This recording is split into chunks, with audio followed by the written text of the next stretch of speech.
You walk into the WWE, and at this point in stage in your career and mentality level, do you feel like this is your opportunity to Yeah, break that into that top 10? Do you feel like your creative juices and your passion is flowing? yeah. That's your mentality walking I'm in? clean and sober now, Hmm. and I was clean and sober when I got there. So yeah, so I thought, yeah, this is my time, but it wasn't. And why? And why? Why wasn't it? Yeah. I don't know, 100,000 reasons I could give, but I mean, it just wasn't.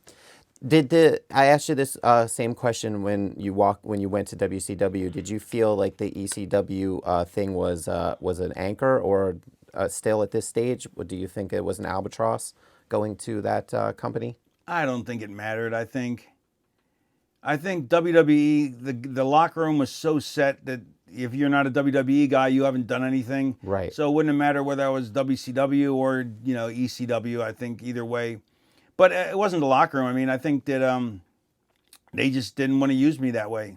Now I heard in research for this interview, I watched hours of previous interviews that we. Poor, I feel I have sympathy for you. It was it was entertaining. But you made this statement, and I found this interesting. You said that you overheard Vince McMahon say, "Who the f hired No, I Raven?" didn't overhear it. Michael Hayes told me that he heard that. Michael Hayes said it. Michael Hayes said that he was in a booking meeting and Vince said that. Oh, okay. Yeah. I mean, is that a kick in the? I mean that could be taken two ways. That can be taken comical, or like what, or No, I think the way Michael Hayes intimated it was that he was like, "What the fuck are we doing hiring him for?"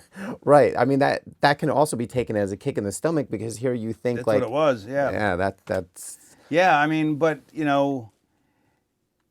I don't even think he ever thought I worked in WCW. I think he thought that I went from ECW. When I left him, I went to ECW, and I just was a pack of mongrels, and then I showed up back there. right. And yeah. So I don't know. But did you still, after that, did that shake your confidence? Nothing shook my confidence because I was too arrogant to. I knew I had the goods. I mean, I really believed that, and so, but it broke. I mean, but my heart was already broken when I realized I wasn't going to be used right. Right.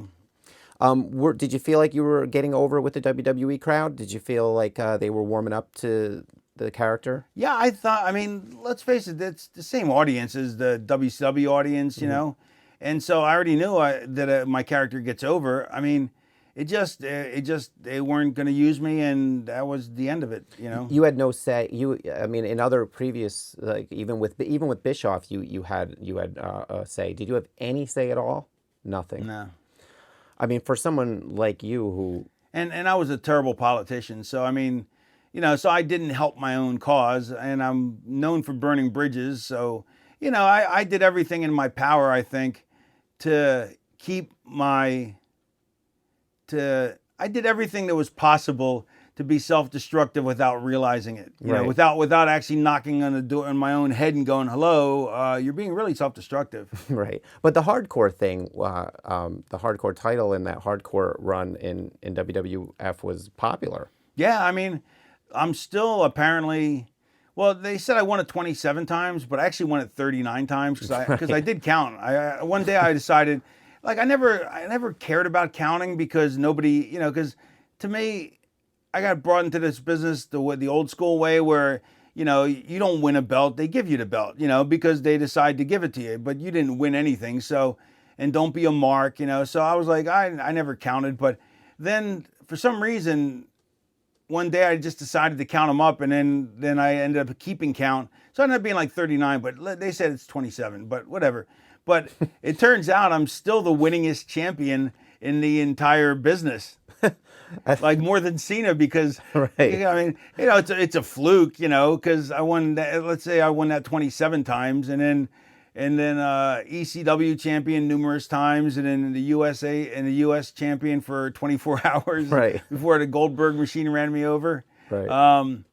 And I think I was tag champions in WCW. So whatever it is, it's the most titles won by anybody. Maybe you really did break that into the upper echelons. Yeah. That's pretty impressive. What do you think of a WWE Hall of Fame? Do you think that's a legit thing to be given to somebody, a legit accolade, or do you think it's just for a TV thing? Yes, and both. Both. Yeah. I think guys, I think it's like anything else. It's like sometimes the U.S. title is means something. Sometimes it's just or the Intercontinental title, and sometimes they're just a prop. Right. Sometimes they're just giving it to some guy because it's his turn. And sometimes you put it on a guy because you want him to get over and he's going to elevate it. So, it depends how they're using it. I think the Hall of Fame's the same way, and I think guys. When you inducted Jake Roberts, I think it's because he's a Hall of Famer. There's other guys that are inducted for political reasons.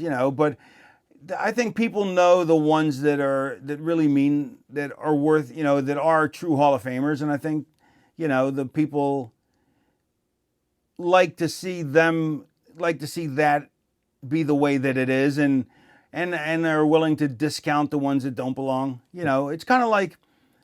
It's like if you're watching a match. When I was a kid, I watched a match, and the guy would miss a punch, and the guy would sell it anyway.